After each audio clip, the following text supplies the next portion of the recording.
देखिए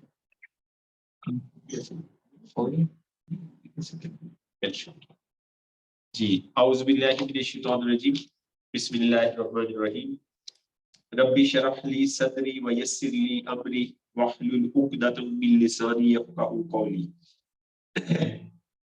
ऐ मेरे रब, मेरा सीना खोल दे, मेरे लिए मेरे काम को आसान कर दे और मेरी ज़ुबान की गिरा खोल दे ताकि वो मेरी बात समझ सके।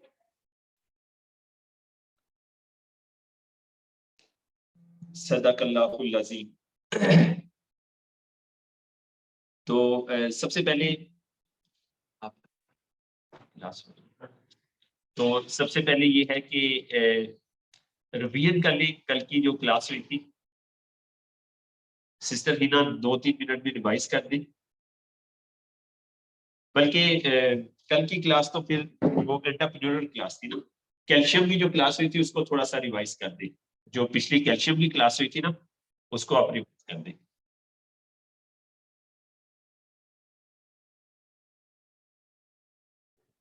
जी सिस्टर हिना, आप कर सकती है रिवाइज। अहम पॉइंट व चंद पॉइंट आप रिवाइज कर दें। जी सर, मैं अभी करती हूँ।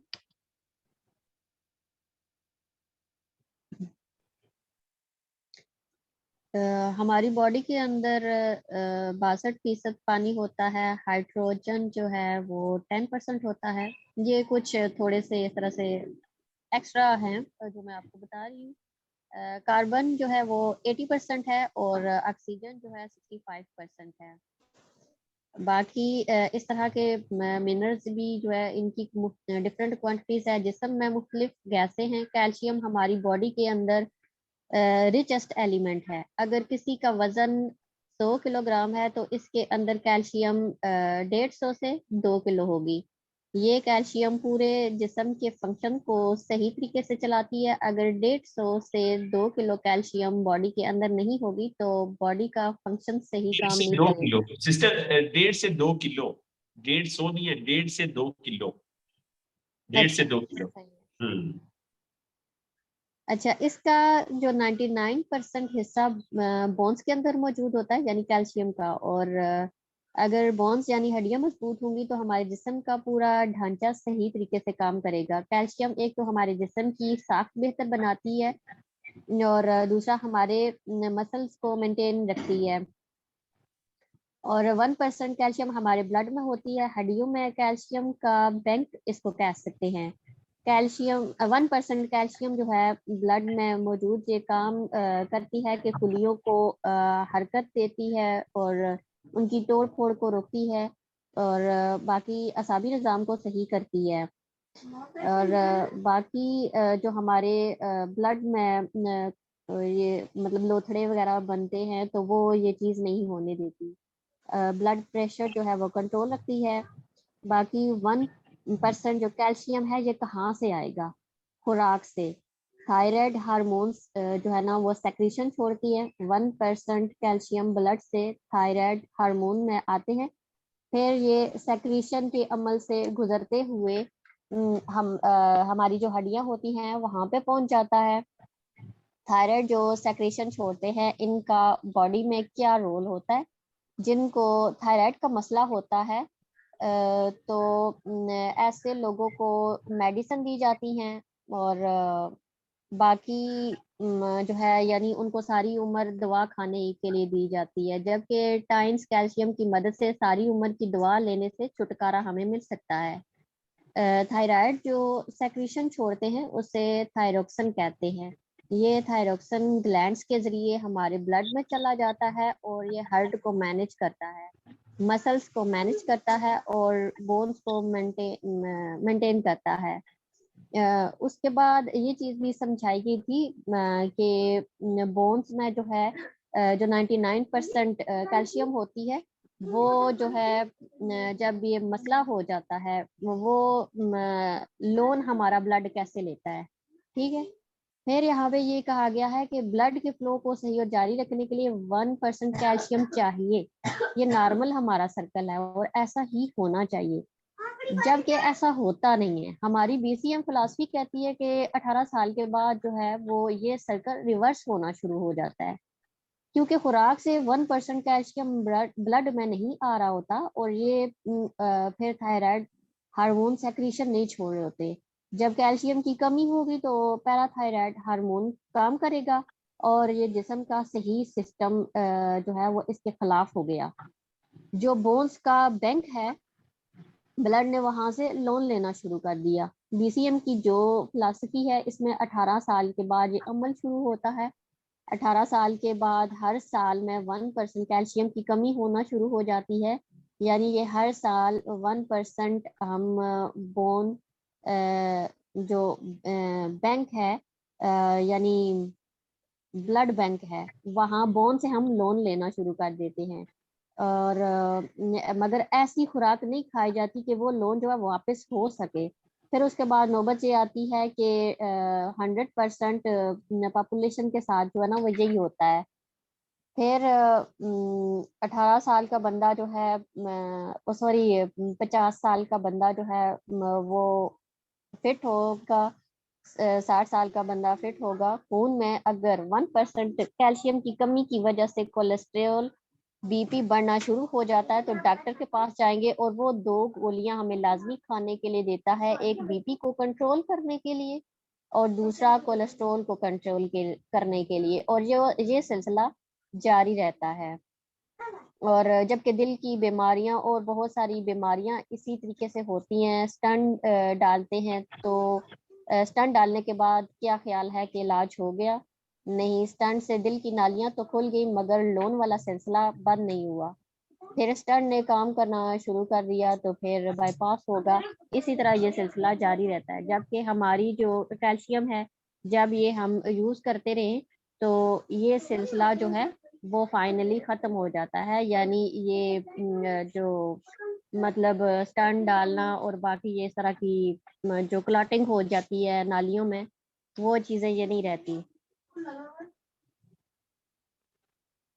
माशाल्लाह जी, माशाल्लाह, जबरदस्त। वैसे सिस्टर आप क्लास में मौजूद नहीं थी और मैं हैरान हो रहा हूँ कि आपने पूरा लेक्चर का जो है ना, पूरी लेक्चर की आपने पूरा लेक्चर ही बयान कर दिया है। आपकी माशाल्लाह प्रिपरेशन बहुत अच्छी है, वेल डन, जबरदस्त। तो जजाकल्ला सर। और आपने नोट्स भी मुकम्मल कर लिए, मतलब इन राइटिंग कर लिख लिया बुक के ऊपर? नहीं सर, मैंने एक ही पेज लिखा है, सच्ची बात है, और बाकी मैंने अभी कंप्लीट नहीं किया। वो वैसे मेरा है कि मैं कंप्लीट करूंगी। चलिए चलिए, कोई बात नहीं, कंप्लीट कर लीजिएगा, लेकिन आपने कोई पॉइंट छोड़ा नहीं है। माशाल्लाह आपको सारी चीजें क्लियर होगी ना, तो वेल जी डन। सर। ये बस ये स्टाइल होना चाहिए। देखिए सिस्टर रीना क्लास में मौजूद नहीं थी, फिर भी जो है ना इन्होंने एक एक पॉइंट, इन्होंने बाद में रिकॉर्डिंग सुनी है और उसके बाद जो है ना कितनी जबरदस्त समरी बयान की है। क्योंकि आप लोग क्या कहती हैं, सिस्टर ने अच्छी अच्छी समरी बयान की है। जी जी, जबरदस्त। जी बिल्कुल ऐसे ही है। तो आगे चलते हैं जी, आगे हम स्टार्ट करते हैं जी। The calcium bio element, the harm of calcium deficiency. Calcium की डेफिशिएंसी से क्या क्या नुकसान होते हैं ना। तो नॉक नीज ना, ठीक है, टेढ़े घुटने या एच शेप के होते हैं। आप देखिए एच शेप और ओ शेप, ठीक है, या मतलब घुटने अंदर वाली तरफ हो जाते हैं या घुटने बाहर वाली तरफ हो जाते हैं ना। तो ये कैल्शियम की कमी की वजह से होता है कि टेढ़े जो है वो घुटने हो जाते हैं, और ये बच्चों में अक्सर ऐसे पाया जाता है। फिर इसी तरह बच्चों के अंदर जो है ना कद नहीं बढ़ता, ये भी कैल्शियम की कमी की वजह से होता है। फिर हंच बैक, हम बैक भी कहते हैं इसको, हंच बैक भी कहते हैं, कि कमर कुबड़ी हो जाना ना। तो अक्सर आपने बुजुर्गों की देखी होगी कि उनकी कमर ही कुबड़ी रहती है, ठीक है, कुबड़ी हुई रहती है उनकी कमर। तो उसकी वजह ये होती है कि उनकी ना कैल्शियम की कमी हो जाती है। तो कैल्शियम की कमी की वजह से वो जैसे सिस्टर ने रिवाइज किया, 18 साल के बाद कमी होते होते इतनी हो जाती है कि कुबड़ी कमर हो जाती है। और वो जैसे ये साहब आपके कुबड़े नजर आ रहे हैं ना, तो इसी तरह बस कुबड़ा ही बंदा रहता है, इसी तरह सारे काम करता है। तो इसमें ना हमारे पास शेयरिंग है, जो हमने हमने अलग अलग चैनल बनाए हुए हैं। तो ये माशाल्लाह बच्चों की कंट्रीब्यूशन है, बच्चों ने बहुत काम किया है कि हमने कुबड़ी, एक प्रिंसिपल थे स्कूल के, उनकी कमर ऐसे हो गई थी, तो उन्होंने 3 महीने प्रोडक्ट खाई है ना, तो उसकी रिकॉर्डिंग वो शेयरिंग में है। तो आपको मैं बस बता रहा हूँ, आपको नॉलेज दे रहा हूँ, आपको पता होना चाहिए कि ये चीजें हमारे जो है वो रिकॉर्डिंग मौजूद है। उसके बाद वेस्ट बैक लेग एकी ना, कि वेस्ट में एकी का बैकिंग जैसे कहते हैं ना, एकी कहते हैं दर्द को ना, टांगों में, कमर में या वेस्ट में जो है वो दर्द होना ना, तो ये भी कैल्शियम की कमी की वजह से होता है। ये सारे प्रॉब्लम हम कैल्शियम की कमी की वजह से फेस करते हैं। अच्छा, तो उसके बाद फिर जो है calcium bio element, calcium bio element. तो अब यहाँ पे बैलेंस की बात हो रही है। जैसे ये खातून देखिए एक टांग के ऊपर की हुई है, दरख्त को देखिए बैलेंस है, बिल्डिंग को देखिए बैलेंस है, बिल्डिंग आपको लाइक स्टोन बिल्डिंग स्ट्रक्चर के स्ट्रक्चर बिल्कुल बैलेंस है। तो कैल्शियम का जो ताल्लुक है ना वो बैलेंस के साथ है। ठीक है, एक आदमी चलता हुआ सीधा आ रहा है, उसके कंधे बैलेंस नहीं है, या वो लंगड़ा रहा है, ठीक है, या वो एक तरफ झुका हुआ है, तो इसका क्या मतलब है? इसका मतलब ये है कि उसने ना बैलेंस नहीं किया, उसके अंदर ना कैल्शियम की डेफिशिएंसी है, उसके अंदर कैल्शियम की डेफिशिएंसी है, इस वजह से उसका ना बैलेंस खराब हो गया है। तो अगर वो अपनी कैल्शियम पूरी करेगा ना तो उसका बैलेंस जो है वो ठीक हो जाएगा। तो कैल्शियम का ना बैलेंस के साथ बहुत गहरा रिलेशनशिप है। ठीक है जी। तो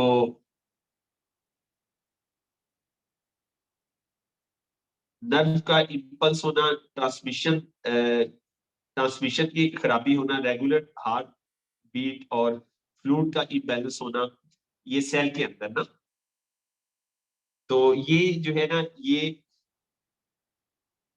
फ्लूइड बैलेंस होना है सेल के अंदर। तो ये सब चीजें जो है ये कैल्शियम जो है ना ये बैलेंस करती है। तो कैल्शियम की वजह से ये ना सारा कुछ होता है। तो तो बैलेंस का काम करती है। Calcium is directly related to our bone health. तो हड्डियों की हेल्थ जो है वो इसी के साथ रिलेटेड है ना, कि जब भी बंदा ना टेढ़ा हो रहा है, टेढ़ा चल रहा है, कुबड़ा चल रहा है, एक तरफ झुक के चल रहा है, शोल्डर बैलेंस नहीं है, तो आपका फौरन ध्यान चला जाना चाहिए कि इनकी जो कैल्शियम है ना वो बैलेंस नहीं है। आपका फौरन ध्यान चला जाना चाहिए, इन्होंने कैल्शियम पे फोकस नहीं किया, और कैल्शियम की कमी की वजह से इनको ये सारे प्रॉब्लम जो है वो हो रही है। तो फौरन आपका फोकस ना कैल्शियम के ऊपर चले जाना चाहिए। ठीक है जी, आगे चलते हैं। Calcium bio element, the harm of calcium deficiency. Calcium की अगर डेफिशिएंसी हो जाए तो उससे क्या नुकसान होते हैं ना, डू यू नो, क्या आपको पता है? यकीनन आप जानते हैं इसके बारे में कि हाइपरटेंशन, हमने इसको डिटेल से डिस्कस कर लिया, ब्लड प्रेशर का ज्यादा हो जाना ना, हाइपरटेंशन, ब्लड प्रेशर का बढ़ जाना, ये कैल्शियम की कमी की वजह से होता है। कोरोनरी हार्ट डिजीज, ठीक है, दिल की शरीयानों की बीमारी, ठीक है, दिल की शरीयानों की बीमारी, ये भी जो है इसकी वजह से होती है। ठीक है, यानी कि दिल एक तो जो है ना वो दिल से जो है वो हमारे खून की नालियां जिस्म में जाती है, एक तो उसके अंदर प्रॉब्लम आता है, एक जो है दिल के अंदर अपनी नालियां हैं जो दिल को सप्लाई करती है, दिल को खून बनाती है, तो उनको कहते हैं कॉर्नरी हार्ट डिजीज।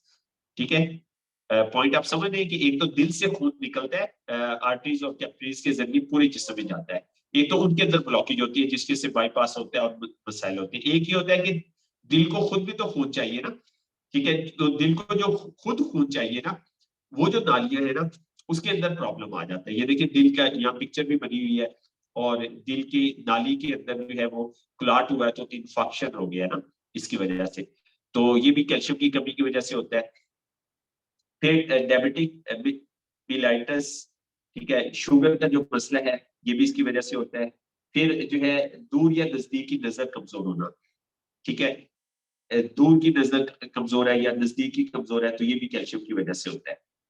ठीक है, तो इसी पेज के साथ कुछ जो है ना वो चीजें कुछ लिखी हुई है मैंने, अगर कोई सिस्टर राशिदा की और कोई लिखी हुई हो तो वो आप बताइएगा, सिस्टर आप लिखवा दीजिएगा हमें। तो एक तो इसके बारे में है, पहले शुगर के बारे में ना। अच्छा, तो शुगर के बारे में कि वो शुगर जिसमें कार्बोहाइड्रेट डिसऑर्डर हो जाते ना, ठीक है, कि कार्बोहाइड्रेट इम्बैलेंस हो जाते हैं, मेटाबॉलिज्म खराब हो जाता है। ठीक है, शुगर में मेटाबॉलिज्म खराब होता है। तो मेटाबॉलिज्म एक सिंपल सा लफ्ज है, मेटाबॉलिज्म की सिंपल सी तारीफ है, आपने पढ़ी होगी अपनी छोटी क्लासों में, मैं रिमाइंड करवा दूं। खुराक का हजम होकर जुज़्वे बदन बनना, इसको मेटाबॉलिज्म कहती है। खुराक का हजम होकर जुज़्वे बदन बनना, तो आपका जो मेटाबॉलिज्म है ना ये खराब हो जाता है।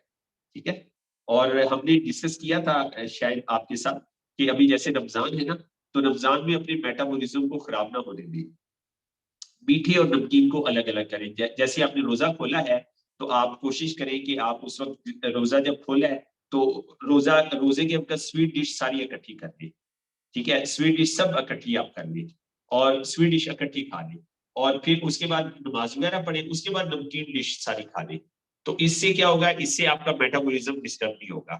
ठीक है, तो शुगर जो है ये अचानक नहीं आती, ब्लड प्रेशर अचानक नहीं आता, इसमें हम बहुत ज्यादा मेहनत करते हैं, बहुत ज्यादा हम असूल तोड़ते हैं। एक दो दफा के असूल तोड़ने से बीमारी नहीं आती, 8-10 दफा के भी असूल तोड़ने से बीमारी नहीं आती। बीमारी पे हम लगातार मेहनत करते हैं, अटेम्प्ट्स करते हैं, तो फिर बीमारी जो है वो आती है। तो हम काफी सारी अटेम्प्ट्स करते हैं, उसके बाद फिर बीमारी जो है वो आना शुरू हो जाती है। तो बहरहाल, तो मेटाबॉलिज्म का आप अपना ना ख्याल रखा करें। फिर शुगर की मिकदार खून और पेशाब में ज्यादा हो जाती है। ठीक है, प्यास बढ़ जाती है। ठीक है, प्यास का होंठ खुश्क रहती है, अक्सर जो है ना आपने देखा होगा शुगर वाले कोई होंठ खुश्क रहती है। वजन कम हो जाता है। ठीक है, वजन क्यों कम होता है? वजन जो है इस वजह से कम होता है कि प्रोटीन जो है ना, प्रोटीन वो जिस्म से खारिज होना शुरू हो जाती है, और फिर मसल ना कमजोर होना शुरू हो जाती है। तो जिसके नतीजे में हमारा ना वजन कम होता है। वजन कम होना है, आपने देखा होगा शुगर हुई है तो एकदम बंदा ना या खातून जो है उसका वजन कम होना शुरू हो जाता है। ठीक है, फिर जो है व्हाइट ब्लड सेल मुतासर होते हैं, और कैल्शियम प्रोटीन के साथ मिलकर बॉन्ड बनाती है। ठीक है, जब और फिर कैल्शियम जो है वो कम हो जाती है, फिर ब्लड वेसल के अंदर इन्फेक्शन होना शुरू हो जाती है। नाइट ब्लाइंडनेस या नजर कमजोर होना शुरू हो जाती है, अंदर आता है जिसे पंजाबी में कहते हैं ना, रात को नजर नहीं आता। ठीक है, ये भी कैल्शियम की कमी की वजह से होता है। ठीक है, बाजू या टांगे सुन हो जाना, कि आपके हाथ सुन हो रहे हैं, पाँव सुन हो रहे हैं, तो ये आपको ना अलार्म बजा रहा है, आपका जिस्म बता रहा है, आपका ध्यान कर रहा है, करवा रहा है कि इधर ध्यान कर, हाथ पाँव सुन होना शुरू हो गए, कैल्शियम की अब ये मतलब शदीद कमी हो गई है, और ये आगे मसाइल बढ़ते जाएंगे, तो हार्ट अटैक की तरफ जा रहे हो। ठीक है, तो ये सब चीजें इस वजह से जो है वो होती है। फिर इंसुलिन के बारे में एक यहाँ पे नोट लिखा हुआ है, आपको पिक्चर भेजी हुई, आप नोट कर लीजिएगा कि इंसुलिन एक हार्मोन है ना, जिसका काम शुगर को बैलेंस करना है। हमारा खाना मैदे में जाता है, और इंसुलिन पैंक्रियास जो है ना, लबलबा, तो हमारे ये ऑटोमेटिक सिस्टम है, स्विच ऑन हो जाता है। तो फिर जो पैंक्रियास है ना, वो देखता है खाने के मुताबिक इंसुलिन छोड़ता है, कि रोटी सालन खाया और आपने उसके मुताबिक इंसुलिन जो है वो छोड़ देता है, और आपकी वो मैनेज हो जाती है इंसुलिन, और डाइजेशन हो जाती है। अच्छा, तो फिर जो है शुगर क्यों होती है? शुगर उस वक्त होती है कि आपने खाना खाया, आपके लबे ने इंसुलिन उसके मुताबिक नहीं छोड़ी, उससे कम छोड़ी, इंसुलिन कम छोड़ी, तो अब आपको शुगर हो जाएगी। वो जो शुगर है ना, वो आपके फिर खून में शामिल हो जाती है। तो इस तरह से ये शुगर मतलब होती है कि आपका जो लबलबा है ना वो डिस्टर्ब हो जाता है। तो हम ना लबलबे का ख्याल रखें। तो जब आप मीठा पहले खाएंगे, नमकीन बाद में खाएंगे। वैसे तो आप पहला सुन ये है कि आप मीठा एक वक्त में मीठा खाएं, बस सिर्फ मीठा, और एक वक्त में सिर्फ नमकीन खाएं, दोनों को अलग अलग करें। ठीक है, और अगर दोनों का मैच हो रहा है, एक ही वक्त में दोनों चीजें खानी है, या मेहमान है आप गए हुए, या किसी कोई घर आपके घर आया मेहमान, तो फिर ये तरतीब है, पहले मीठा खाएं, उसके बाद नमकीन खाएं। तो इससे मेटाबॉलिज्म डिस्टर्ब नहीं होगा। दोनों में आधे घंटे का गैप रख लें। ठीक है, और ये भी आप कर सकते हैं, टाइम का मैं 20 मिनट का गैप, 25 मिनट का गैप, 5 मिनट का गैप रख लें, बहुत ही इमरजेंसी में। लेकिन मीठा पहले, नमकीन बाद में, मेटाबॉलिज्म डिसऑर्डर नहीं होगा आपका। और अगर आपने नमकीन खा लिया है, अब आपने मीठा खाना चाहते हैं, तो आपको 3-3.5 घंटे वेट करना चाहिए, ताकि आपका जो खाना है वो प्रॉपर सेल तक पहुंच जाए, उसको कोई रुकावट बीच में ना मिले, मेटाबॉलिज्म आपका ना डिस्टर्ब ना हो। ठीक है जी। तो इंसुलिन जो है ना, ये एक हार्मोन है जो शुगर को पैदा करता है। इंसुलिन स्विच का रोल प्ले करता है, और इस स्विच को चलाने के लिए कैल्शियम अहम किरदार अदा करता है। ठीक है, स्विच को ऑन ऑफ जो करेगा वो कैल्शियम करेगा। ठीक है, अगर आपके अंदर कैल्शियम की कमी होगी है तो स्विच ऑन ऑफ नहीं होगा। तो यहाँ से जो है ना वो शुगर शुरू होती है। इस वजह से हमारी हमारी कंपनी ने कैल्शियम 2 बनाई है शुगर के पेशेंट्स के लिए, कि उनका जो स्विच है ना वो काम करना शुरू कर दे। स्विच काम करेगा, उसके बाद लबलबा इंसुलिन छोड़ेगा और शुगर उनकी कंट्रोल होना शुरू हो जाएगी। तो शुगर की जो है जिस्म में 3 किस्में होती है जो जिस्म को शुगर मिलती है।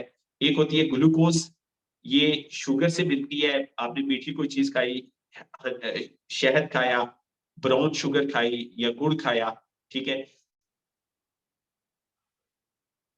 इससे आपको ग्लूकोज मिलती है। ठीक है, अच्छा, दूसरी जो शुगर की किस्म है उसे फ्रक्टोज कहते हैं, FRUCTOS, फ्रक्टोज। ये शुगर जो है ड्राई फ्रूट से मिलती है। ठीक है, ड्राई फ्रूट, आम फ्रूट और ड्राई फ्रूट, उससे उससे जो शुगर मिलती है उसे फ्रक्टोज कहते हैं। फिर गैलेक्टोज कहते हैं। गैलेक्टोज कहते हैं शुगर जो हमें मिलती है डेयरी प्रोडक्ट से, दूध से, दही से, पनीर से, इससे जो शुगर मिलेगी ना तो इसको गैलेक्टोज कहते हैं। तो इस तरह से 3 तरह की हमारे खाने में ना शुगर पाई जाती है। ठीक है जी, तो इसको बॉडी ने मैनेज करना होता है, इंसुलिन ने जो है वो पेंक्रियाज ने इसको ना मैनेज करना होता है। तो ये मैनेज नहीं होता, तो इस वजह से प्रॉब्लम जो है होती है।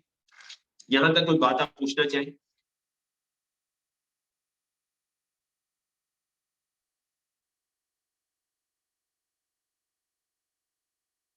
जी, आपको आवाज भी आ रही है नहीं आ रही? जी बिल्कुल आवाज आ रही है, बिल्कुल सब समझ आया है जी, माशाल्लाह। अच्छा, ठीक है, सही है, ठीक है। तो यहाँ तक क्लियर है आपको ना?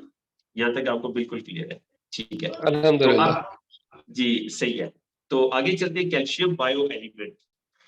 ठीक है, तो calcium plays an important role in human body as a messenger, participate in the regulation of cells physiological activities ना। तो कैल्शियम जो है ना ये बहुत ही अहम रोल प्ले करता है इंसानी जिस्म के अंदर, और वो है मैसेंजर का ना, ठीक है, पैगाम रसा। और जिसे क्या करता है कि ये तमाम जिस्मानी सरगर्मियां जो सेल की है ना उनको रेगुलेट करता है, उसमें हिस्सा भी लेता है, उसको रेगुलेट भी करता है। तो अगर कैल्शियम की कमी हो जाए बॉडी के अंदर तो क्या होता है, लैक, नीचे लिखा हुआ है लैक ऑफ कैल्शियम, अगर कैल्शियम की कमी हो जाए traffic of the body will be paralyse. तो ट्रैफिक जो है ना ये पैरालाइज हो जाएगी। ठीक है, तो इस कॉन्सेप्ट को आप समझ लें, अच्छी तरह समझ लें आप, कि देखिए ये डाकिए का काम करता है। डाकिया, ये देखिए CA लिखा हुआ है, बीच में डाकिया है। तो खत आता है डाकिया के पास, और डाकिया क्या करता है, एड्रेस को आइडेंटिफाई करता है, और जिस एड्रेस का खत होता है उस एड्रेस पे वो उस खत को भेजता है। तो कैल्शियम का भी काम जिस्म के अंदर यही होता है। तो अगर कैल्शियम की कमी होगी तो ट्रैफिक जैम हो जाएगी, जिस तरह ट्रैफिक जैम हो गया है। तो ट्रैफिक जैम को हम क्या कहेंगे, ट्रैफिक जैम को हम बॉडी में क्या कहेंगे जी, कौन बताएगा? ब्लॉकेज। मोटापा। ब्लॉक। जी, मोटापा, बिल्कुल सही कहा आपने। कि बालों का देखा होगा पेट निकला होता है ना, पेट निकल जाता है। ठीक है, तो क्यों पेट निकलता है? क्योंकि पेट के एरिए में कैल्शियम जो है वो, सॉरी, ये ट्रैफिक जैम हो जाती है।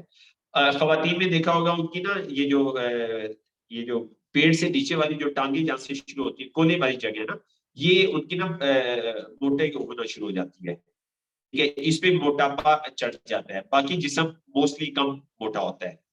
ठीक है, तो बाल होगी ये होता है शोल्डर वाले एरिया मोटा हो जाता है। तो इस तरह से ना, मतलब ये ट्रैफिक जैम है कि आपके जिस्म में, इसको इसको आप समझ लें, आपके जिस्म में न्यूट्रिएंट्स आए, अब उन न्यूट्रिएंट्स को डाकिए ने लेके जाना था। मसलन आपकी जिंक में, आपकी बॉडी में जिंक आया, आपकी बॉडी में आयरन आया, पोटाशियम आया, मैग्नीशियम आया, उसको डाकिए ने, कौन सा डाकिया, कैल्शियम, कैल्शियम ने अपनी जगह लेके जाना था। तो डाकिया है ही नहीं, डाकिया मौजूद ही नहीं आपकी बॉडी के अंदर। तो वो फिर क्या है कि वो फिर ट्रैफिक जैम होना शुरू हो जाती है, पेट निकलना शुरू हो गया आपका। इसका मतलब समझ जाए कि न्यूट्रिएंट्स अपनी जगह पे नहीं पहुंच रहे। ठीक है, इस वजह से आपकी ट्रैफिक जैम हो गई है, पेट निकल गया, आपकी थाई, आपकी जो है ये जो एरिया कोले वाली जगह, ये आपके जो है बैक है आपकी बड़ी बड़ी होना शुरू हो गई है, कोले वाली जगह जो है ना बड़ी बड़ी होनी शुरू हो गई है। तो यहाँ पे ट्रैफिक जैम होनी है। तो अगर आप कैल्शियम को पूरा करेंगे तो क्या होगा कि हर चीज अपनी जगह पे जाएगी, सारे न्यूट्रिएंट्स अपनी जगह पे जाएंगे और किसी तरह की ट्रैफिक जैम जो है वो नहीं होगी।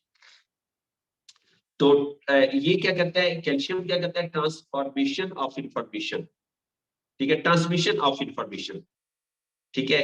ये जो है इंफॉर्मेशन, ये पैगाम को, इंफॉर्मेशन को जो है वो ट्रांसमिशन करता है, पहुंचाता है अपनी जगह। कि जब इंफॉर्मेशन की जो इंफॉर्मेशन ट्रांसफॉर्मेशन ऑफ इंफॉर्मेशन कमजोर हो जाती है तो मैसेंजर कमजोर पड़ जाता है। तो ये सब कैल्शियम की कमी की वजह से होता है, ठीक है जी। तो ये हमने पढ़ लिया, आगे चलते हैं। तो कैल्शियम की कमी की वजह से जो है वो 109 बीमारियां होती है ना, ये बीमारियों के नाम लिखे हुए पूरा ये डायग्राम बना हुआ है। 109 बीमारियां, calcium deficiency can be so serious that it can cause 109 kind of diseases. 109 बीमारियां जो है ये कैल्शियम की कमी की वजह से होती है। तो कितना इंपॉर्टेंट है कैल्शियम ना। तो अभी जो लेटेस्ट रिसर्च है उसके मुताबिक जो है 138 बीमारियां हैं, ठीक है। डॉक्टर एक्सी है ये, ए एक्सी,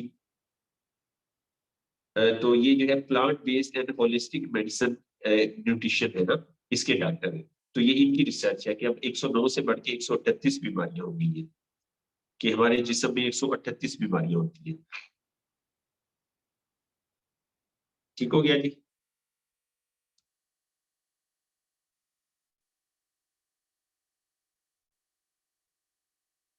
तो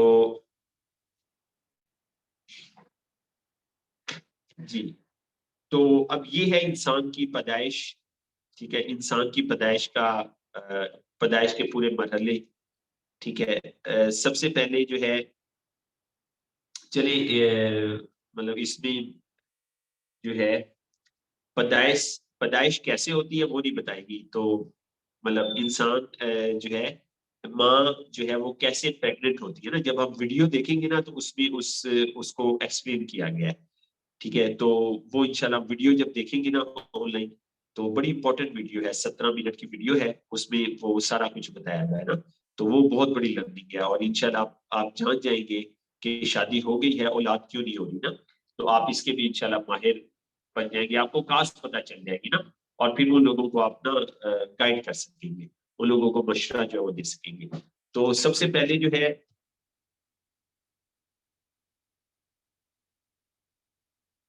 जी सबसे पहले जो स्टेज होती है वो जैगोट, जैगोट कहते हैं ना, ठीक है। तो पहली जो स्टेज है ये जैगोट कहलाती है।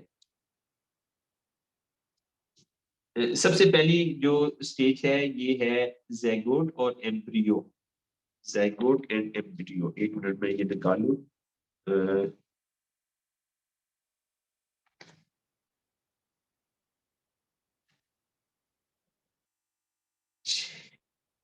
तो सबसे पहले जब हम इंसान थे ना, तो पहली जो स्टेज थी वो जैगोट थी।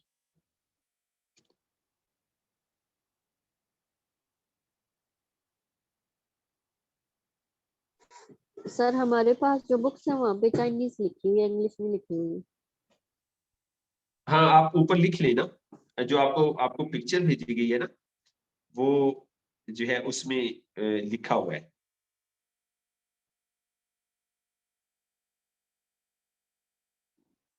अच्छा, तो जैगोट जो है ये मतलब स्टेज होती है जब जो है एग फर्टिलाइज होता है ना। तो एग की फर्टिलाइजेशन होती है, यानी कि मेल का स्पर्म और फीमेल के एग के साथ मिलता है। तो उसके बाद जो स्टेज बनती है, तो ये इसको जैगोट कहते हैं। उसके बाद जो पीरियड शुरू होता है इसको जैगोट कहते हैं ना। तो इसमें भी ना कैल्शियम बहुत इंपॉर्टेंट है ना, इस सारे प्रोसेस के अंदर, ठीक है। और कैल्शियम जो है ना ये सारे प्रोसेस को मुकम्मल करती है, और कैल्शियम की वजह से फर्टिलाइजेशन होती है। तो हमें ना प्रेगनेंसी से पहले, प्रेगनेंसी से पहले कैल्शियम जो है वो स्टार्ट कर देनी चाहिए। उसके बाद फिर जो है वो हमारी जो स्टेज है वो फीटस है ना। एक मिनट, यहाँ से, हाँ जी फीटस, ठीक है। तो उसके बाद की जो स्टेज है फीटस है ना।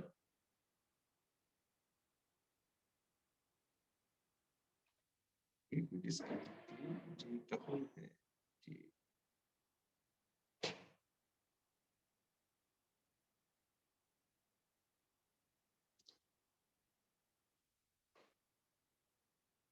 चलिए इसको हम नेस्ट कर लेंगे, इसको हम नेस्ट पढ़ लेंगे। तो इसको हम ना जो इसकी डिटेल है ना वो हम नेक्स्ट पढ़ लेंगे। तो मैडम अभी आप बस ये समझ लें कि ये पूरी 2 नंबर स्टेज है, ये फिटनेस है हमारी। उसके बाद फिर इंसान की बर्थ होती है, इंसान जवान होता है, ठीक है, और फिर जो है प्रेगनेंसी हुई, इंसान बूढ़ा हुआ और अल्लाह के पास चला गया। तो इस सारे प्रोसेस के अंदर ना इम्पोर्टेंट जो स्टेज है ना, ये सबसे इम्पोर्टेंट जो इसमें चीज है वो कैल्शियम है, और न्यूट्रिएंट्स भी जरूरी है, लेकिन सबसे इम्पोर्टेंट जो है वो कैल्शियम है।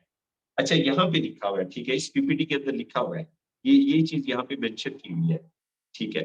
जो हमने बुक के ऊपर लिखा हुआ है ना, वो इस पीपीटी के अंदर मेंशन है, बिल्कुल सही है।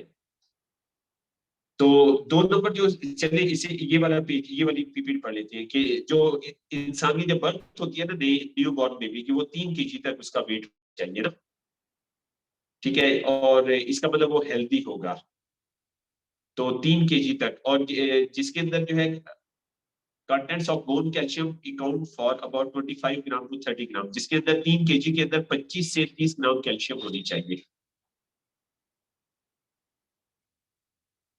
और अगर जो है क्या हो रहे, रिकट्स पड़ रही है, ठीक है, बॉडी के अंदर रिकट्स हैं, तो इससे बच्चे की हेल्थ जो है ना वो अफेक्ट होती है, बच्चों की हेल्थ जो है ना वो बहुत बुरे तरीके से अफेक्ट होती है। अच्छा, तो उसके बाद जो बच्चे की स्टेज ये है पैदाइश से लेके 1 साल तक, ये स्पर्ट पीरियड, वो स्पर्ट पीरियड होती है ह्यूमन हाइट के। स्पर्ट पीरियड होता है जब बच्चे की हाइट ना तेजी के साथ बढ़ती है। तो एक जो है ना, ये बर्थ से लेके 1 साल तक, पैदाइश से लेके 1 साल तक है, पहला स्पर्ट पीरियड ये होता है, ठीक है। और दूसरा जो है ना प्यूबर्टी कहते हैं, ये 10 साल से लेके 12 साल तक होती है, ठीक है। इसमें भी 10 से 12 में ये है कि जो बच्चियां हैं ना, फीमेल बच्चियां हैं, उनकी होती है 9 से 11, और जो बच्चे हैं उनकी होती है 11 से 13। तो इन्होंने एवरेज जो है 10 से 12 साल ली हुई है। तो एफडीए ना उस वक्त रिकमेंड करती है कि बच्चों को हमें protein, calcium, vitamin A, vitamin C, vitamin D और दूसरे बैलेंस न्यूट्रिएंट्स जो है ना वो बच्चों को देने चाहिए, ताकि उनकी ग्रोथ प्रॉपर हो सके। और हमारी जो कैल्शियम 3 है ना, जो बच्चों के लिए बनी है, उसके अंदर ये सारे विटामिन हैं। तो हमारा जो कैल्शियम का फार्मूला है, ये कमाल का फार्मूला है। और आप इंशाल्लाह जब 2-3 टेस्टिमोनियल कर लेंगे ना बच्चों के ऊपर, तो आपको बहुत अच्छे रिजल्ट आएंगे। बच्चों की कैल्शियम के बहुत जबरदस्त रिजल्ट आते हैं। उसके बाद फिर अगली स्टेज है, 4 नंबर स्टेज है, the accommodation of bone mass peak around 30 years old, ठीक है, कि बोन्स की जो अकोमोडेशन है ना, मास, वो 30 साल तक जो है वो मुकम्मल होता है। यानी कि आप इसे समझ लें कि 19 साल तक हड्डियां बढ़ती हैं, 19 साल तक इंसान की कद बढ़ता है, और फिर 30 साल तक जो है उसकी जो कहते हैं ना सख्ती, ठीक है ना, ठीक है, उसकी जो इंग्लिश में क्या कहते हैं, कसाफ, उर्दू में कहते हैं कसाफत, ठीक है, कसाफत उसकी ना मुकम्मल होती है, यानी कि उसकी सख्ती जो है वो मुकम्मल होती है, ये 30 साल तक होता है, ठीक है। The more you save before, the lower the chance of calcium deficiency। आप जितना ज्यादा जो है ये पीरियड जो होगा ना 30 साल तक का, जितना ज्यादा आप सेव करेंगे तो इतनी कैल्शियम डेफिशिएंसी के चांस आपके ना कम होंगे, और ओल्ड एज में आपकी ना बीमारियां कम होंगी। खासतौर पे वो लोग जो भी 30 साल के नहीं हुए, वो बहुत लकी है कि वो अपनी कैल्शियम को ना कैल्शियम की जो बोन की डेंसिटी है ना, उसको सही फिट कर ले। यानी कि अब 30 साल तक आपके पास टाइम है, हड्डियों की कसाफत को जितना सख्त कर सकते हैं आप कर ले, जितना सख्त कर सकते हैं, ये वो आपकी हिम्मत है, ठीक है। और ये होगा जब आप अपनी कैल्शियम पूरी करेंगे, न्यूट्रिएंट्स पूरे करेंगे। तो ज्यादा कैल्शियम आप सेव करेंगे तो क्या होगा, डेफिशिएंसी आपकी चांस कम होगी डेफिशिएंसी के, और ओल्ड बुढ़ापे का आपका जो बुढ़ापा है ना वो बहुत अच्छा गुजरेगा, ठीक है, उसमें आपको प्रॉब्लम जो है वो नहीं होगी। तो जो डाइट स्ट्रक्चर है मॉडर्न लोगों का, ठीक है, ये जो है ना ठीक नहीं है, ये आपको पता है। तो ये क्या कर रहा है, ये खासतौर पे यंगस्टर्स का जो डाइट स्टाइल है, खुराक का खाने का जो तरीका है, ये कैल्शियम डेफिशिएंसी को और ये कर रहा है, इंक्रीज कर रहा है, जिसकी वजह से बहुत सारी बीमारियां उन्हें यंग एज में जो है वो हो रही है। फिर 5th पीरियड आ जाता है, ठीक है, after menopause woman due to insufficient hormone secretion, ठीक है, कि जब जो है मेंसेस स्टॉप होते हैं, खातून का बुढ़ापे का अमल जो है वो शुरू होता है, तो इसमें मेंसेस जो है वो रुक जाते हैं, ये मेनोपॉज का पीरियड होता है, ठीक है। और ये पहले जो है ना ये होता था 55 में ना, फिर 50s में हुआ, आजकल ये 45 में हो रहा है, और बाज जगहों पे ये बाज खवातीन पे 40 में शुरू हो रहा है, ठीक है। 40 के बाद मेनोपॉज शुरू हो जाता है, ठीक है। तो मतलब जल्दी जो है ना वो बूढ़ी हो रही है हमारी जो है वो खातून आजकल ना। पहले जो है 55 पीरियड था कि 55 तक जो है वो खातून अब जो है अपनी बच्चे की बर्थ कर सकती है, वो फिट होती थी, और मेनोपॉज भी लेट होता था। तो अब ये जो है मेनोपॉज जो है वो जल्दी आना शुरू हो गया है। Calcium in early about the quality of life during pregnancy, the daily calcium intake. तो प्रेगनेंसी के अंदर जो कैल्शियम है ये 1200 से 500 तक होनी चाहिए, और वो माएँ जो बच्चों को दूध पिला रही है तो उनके अंदर जो है प्रेगनेंसी से ज्यादा कैल्शियम चाहिए, और वो है 2000 mg। मतलब ये बड़ी अजीब बात है, मैंने जब पहली दफा पढ़ा था मैं बड़ा हैरान हुआ था। हालांकि कहते हैं कि माँ ने बच्चे की बर्थ कर दी है, बच्चा पैदा हो गया है, तो अब जनाब माँ के जिस्म से जो जा रहा था वो जो है वो कम हो गया है, अब माँ जो है रिलैक्स हो गई, रिलैक्स नहीं हुई। पहले उसे 1200 से 1500 mg कैल्शियम चाहिए थी, तो अब कितनी चाहिए बताएंगी? 2000 mg चाहिए, ठीक है। अच्छा, अब यहाँ पे एक चीज मैं बताना चाहूंगा कि अक्सर ना खवातीन क्या करती है, बच्चों को फीड नहीं करवाती, ठीक है, और उन्हें ये बताया हुआ है कि ये क्या है कि इससे ना आपके न्यूट्रिएंट्स बच्चे में जाएंगे और आपकी हेल्थ खराब हो जाएगी, ठीक है। तो ये तरीका बिल्कुल गलत है। तो वो माएँ जो बच्चों को फीड नहीं करवाती ना, उससे फिर क्या होता है, उससे ये होता है कि ब्रेस्ट कैंसर होने के चांस बढ़ जाते हैं, ठीक है। जब आपने बच्चों को फीड नहीं करवाया ना, तो ये एक अल्लाह ताला ने निजाम रखा हुआ है। तो आपको तवज्जो किस पे करनी चाहिए, आपको तवज्जो करनी चाहिए खुराक के ऊपर, कि जब आप फीडिंग का जब पीरियड है उस वक्त आप कैल्शियम भी खाएं और आप अच्छी खुराक लें, अच्छी से अच्छी खुराक लें। कि मतलब ये पॉइंट आप नोट करें कि प्रेगनेंसी में 9 माह के दौरान 1200 से 1500 mg चाहिए, दूध पिलाने के दरमियान 2000 mg चाहिए। यानी कि दूध में ज्यादा कैल्शियम, दूध के जरिए माँ की कैल्शियम ज्यादा निकलती है। और फिर आगे आएगा शायद कि इस वक्त अगर आप कैल्शियम पूरी नहीं करेंगे तो माँ के दांतों पे बहुत बुरा अफेक्ट होगा। तो ये तरीका बिल्कुल गलत है कि आप दूध ना पिलाएं। तो एक तो ये होगा बच्चे की हेल्थ खराब होगी, बच्चे की हेल्थ बहुत बुरी तरह खराब होगी। तो सियाने कहते हैं कि माँ के दूध का असर जो है ना 70 साल तक जाता है, पास कहते हैं 40 साल तक होता है। और माँ के दूध का कोई नेबुल बदल नहीं। जिन बच्चों ने माँ का दूध नहीं पिया तो समझ जाए उनकी कुव्वत मुदाफत हमेशा कमजोर रहेगी, वो वीक रहेगी। तो इसलिए जो है माँ को बच्चों को फीड करवाना बहुत जरूरी है, और इसका उम्र के साथ भी बहुत गहरा ताल्लुक है कि वो माएँ जो बच्चों को फीड प्रॉपर करती हैं, वो माएँ जिनके बच्चे ज्यादा होते हैं उनकी उम्रें लंबी होती है। तो ये अल्लाह ताला ने एक बड़ी जबरदस्त चीज जो है वो रखी हुई है। इसलिए जो है माओ को बच्चों को दूध पिलाना चाहिए। और आजकल जो मसला आ रहा है वो मसला ये आ रहा है कि बहुत सारी माओ का दूध भी नहीं होता, और दूध वो इस वजह से नहीं होता कि उनके अंदर जो है ना बच्चे उनके अंदर जो न्यूट्रिएंट्स होते हैं, बच्चे ने 9 माह के अंदर वो न्यूट्रिएंट्स सारे जो है वो खींच लिए होते हैं उसके जिस्म से। अब माँ के जिस्म में कुछ होता ही नहीं है, दूध कहाँ से आएगा? तो हम इस तरह के बहुत सारे केसेस हम कर चुके हैं कि ऐसी माएँ जिनको बेबी अल्लाह ताला ने दिया और उनको फीड नहीं करवाया, उसके बाद नेक्स्ट प्रेगनेंसी हुई तो हमने उनको प्रॉपर गाइड किया, और जब अल्लाह ताला ने उन्हें औलाद दी उसके बाद वो कहती है कि माशाल्लाह खूब दूध आया। और बाज माओं का तो ये भी फीडबैक है कि अगर वो 1 घंटा 1.5 घंटा बच्चे को दूध नहीं पिलाती थी तो दूध वेस्ट होना शुरू हो जाता था, उनके कपड़े जो है वो खराब होना शुरू हो जाते थे, इतना वाफिर मिकदार में दूध आता है। तो मतलब आप ये बात समझ गई, आपकी फैमिली में जानने वालों में माँ बच्चे को फीड नहीं करवा पा रही, पहले तो ये है कि ये बहुत बड़ा जुर्म है, ठीक है। क़यामत वाले दिन बच्चा जो है वो माँ से नहीं बाप से भी हिसाब लेगा इसका, ठीक है ना। जिन माँ ने बच्चों को फीड नहीं करवाया तो माँ का कसूर नहीं है, बाप का भी कसूर है। बाप की जिम्मेदारी है अपने घर वाली के न्यूट्रिएंट्स को पूरे रखना, ये बाप की जिम्मेदारी है, तो दोनों से हिसाब होगा। तो बच्चे को फीड करवाना मस्त है, लाजमी है। मतलब बच्चे के लिए माँ का दूध दुनिया की सबसे बड़ी नेमत है। आप बच्चे के लिए सोने के महल बना देना, बच्चे को फीड ना करवाएं तो बच्चा आपका नुकसान भी है।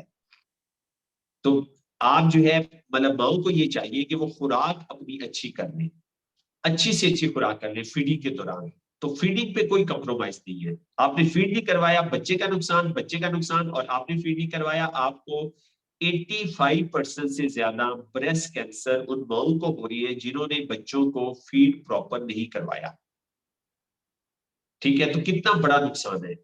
और फिर क्या होता है, अल्लाह माफ करे, माँ की जो है वो ब्रेस्ट रिमूव करनी पड़ती है। तो इसलिए फीड करवाना जो है ये एक नेचुरल प्रोसेस है। तो आप जो है खुराक का ख्याल रखिए अपना। तो मैं इस पे थोड़ा ज्यादा तवज्जो कर रहा हूँ। कुरान पाक में है कि माँ बच्चे को 30 महीने पालती है। अच्छा, 30 महीने पालने का क्या मतलब है? 9 महीने पेट के और 21 महीने बाकी हो गए। तो इसका मतलब ये है कि 21 महीने जो है आपको बच्चे को दूध लाजमी पिलाना चाहिए। ये बच्चे का राइट है, हक है, और आप बच्चे का हक अदा करें। बेशक उसको प्रॉपर्टियां ना बना के दें आप। वो जो प्रॉपर्टियां बना के देनी है तो बेहतर है कि वो पैसे हम माँ की सेहत पे लगा दें, माँ की जान को फिट करें, जिससे बच्चे की हेल्थ भी अच्छी होगी और माँ की उम्र भी लंबी होगी, और माँ joints pain, blood pressure, sugar, इस तरह की बीमारियों से जो बचेगी। तो बच्चे के लिए सबसे बड़ी नेमत, सबसे बड़ी दौलत माँ का दूध है। इससे महरूम ना करें। और आपके सर्कल के अंदर, सराउंडिंग के अंदर अगर ऐसे कोई केस है तो उनको आप एजुकेट करें, उनको आप इस मोटिवेट करें, एजुकेट करें। देखिए बच्चे को अगर आप बच्चे से प्यार करती है तो बच्चे को सबसे जरूरी चीज माँ का दूध है, तो उससे उसको महरूम ना करें। तो बहरहाल, the absorption capacity of calcium is in elderly is reduced and the bone turnover rate is decreasing year by year. तो जैसे जैसे उम्र बढ़ती जाती है ना तो मेटाबॉलिज्म स्लो होना शुरू हो जाता है, कैल्शियम का अब्जॉर्प्शन कम होना शुरू हो जाता है। After menopause the loss of bone calcium is more serious due to insufficient hormone secretion. तो जब मेनोपॉज खातून का शुरू हो जाता है तो हार्मोन की सिक्रेशन कम हो जाती है, मुनासिब नहीं होती, जिसकी वजह से क्या है कि कैल्शियम जो है ना वो जिस्म का हिस्सा नहीं बनती, तो चैलेंजेस आना शुरू हो जाती है। इसलिए वो लोग जो भी मतलब 30 से कम है या 30s 40s में है, उनके पास एक गोल्डन पीरियड है कि वो अपनी कैल्शियम में भी पूरी कर लें ताकि आने वाले वक्त में उनको जो है वो सपोर्ट हो जाए। फिर calcium supplement is timely waste, leg pain, osteoporosis, bone hyperplasia and other diseases will be produce. तो अगर आप कैल्शियम नहीं लेंगे तो इससे क्या होगा कि आपकी वेस्ट, टांगों में पेन, हड्डियों का भुरभुरापन, इसकी आगे पिक्चर आएगी, देख लीजिएगा। ठीक है, बोन हाइपल्शिया, इसमें क्या होता है, बोन बढ़ जाती है ना, ठीक है, गैर अमूमी तौर पे बढ़ जाती है बोन। ठीक है, और बहुत सारी बीमारियां आपको जो है वो हो सकती है। It affects the quality of life of the elderly. तो ओल्ड एज के अंदर ये आपकी जो क्वालिटी ऑफ लाइफ है ना उसको जो है ये अफेक्ट करना शुरू कर देती है। तो बेहतर हम यहाँ तक इसे हम बस करते हैं आज। ठीक है, तो अब आप कोई चीज पूछना चाहें, कोई चीज डिस्कस करना चाहें, कोई क्वेश्चन हो आपका?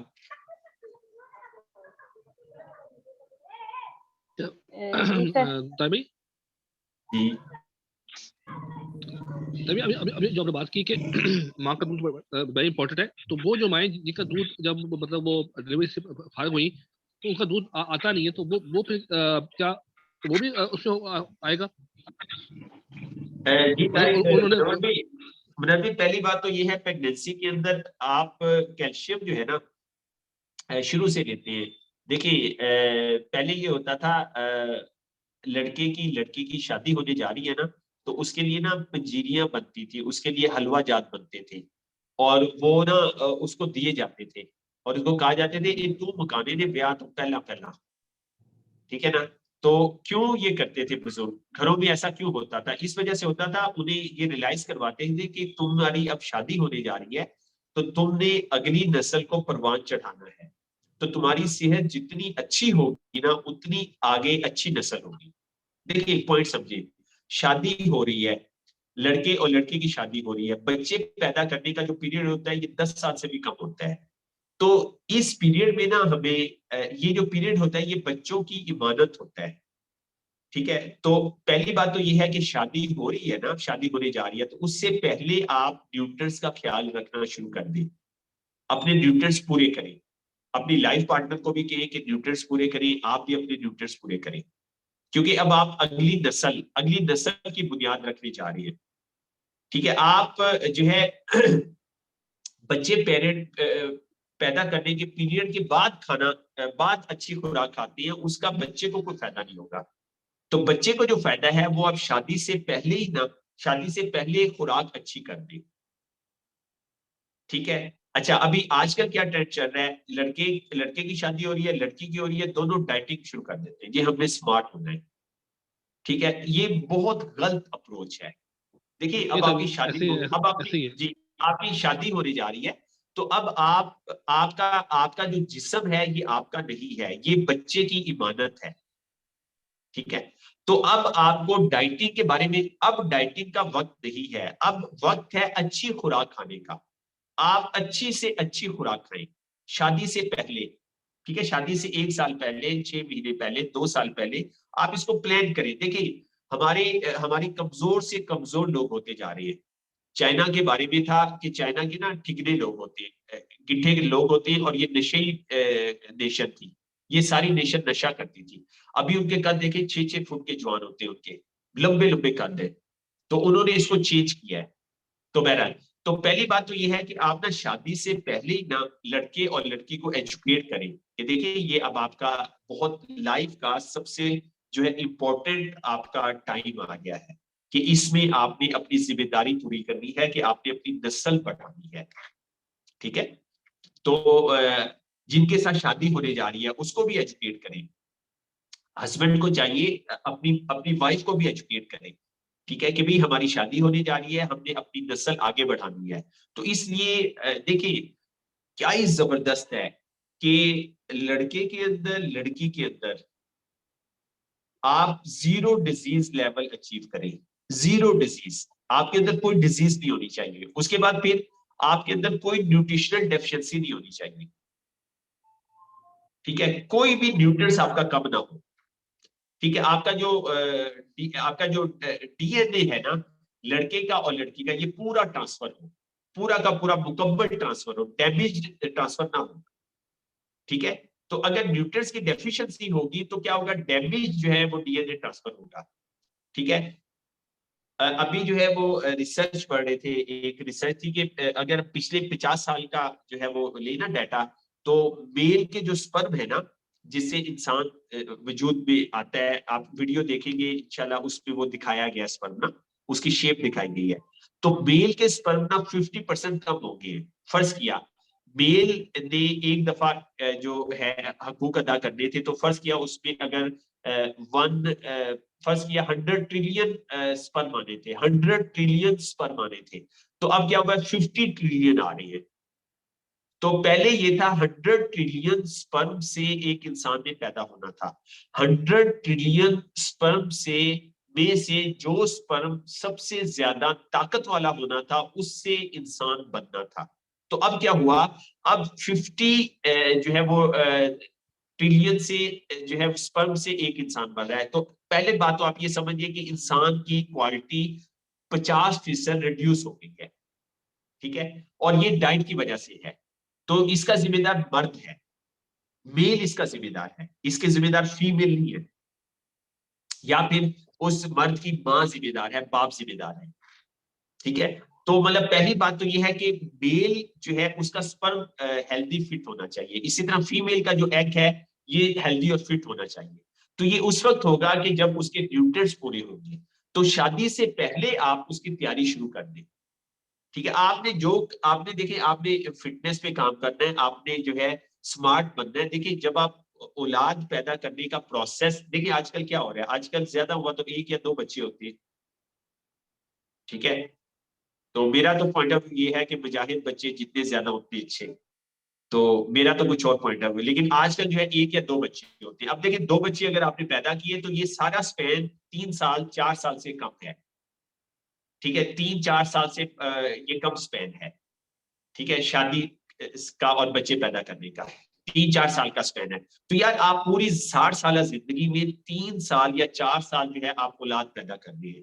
तो आप समझ जाए कि ये 3-4 साल आपके नहीं है, ये आपकी अगली नस्ल की है, अगली जनरेशन की है। तो इसमें आपने वो चीजें भी खानी है जो आपको पसंद नहीं है। ठीक है, आपने वो खुराक भी खानी है जो आपको पसंद नहीं है, आपने अपने न्यूट्रिएंट्स को पूरा करना है, सारे न्यूट्रिएंट्स आपने पूरे करने हैं। हाँ, आपने वेट कम करना है, आपने बॉडी को शेप सही करना है, तो आप जब इस जिम्मेदारी से पूरा कर ले तो उसके बाद जो मर्जी करें, आपने डाइटिंग करनी है करें, आप एक हफ्ता डाइटिंग करें, जो कि गलत तरीका है वजन को कम करने का। लेकिन ये जो शादी का पीरियड है, बच्चे पैदा करने का पीरियड है, इसमें आप कोई कंप्रोमाइज ना करें, ये आपकी जिंदगी नहीं है, ये साल आपके साल नहीं है, पॉइंट को समझे, ये साल आपकी अगली नस्ल के साल है, और इन सालों में अगर आपके अंदर न्यूट्रिएंट्स डेफिशिएंसी हुई तो आपकी औलाद कमजोर पैदा होगी, मतलब आप उसको सारी जिंदगी तक अगली नस्ल को कमजोर कर देंगे, वो बेचारा न्यूट्रिएंट्स डेफिशिएंसी के साथ पैदा होगा, और वो सारी जिंदगी भी न्यूट्रिएंट्स खाता रहे तो वो उस कमी को पूरा नहीं कर सकता जो कमी आपने उसके अंदर पैदा कर दी है।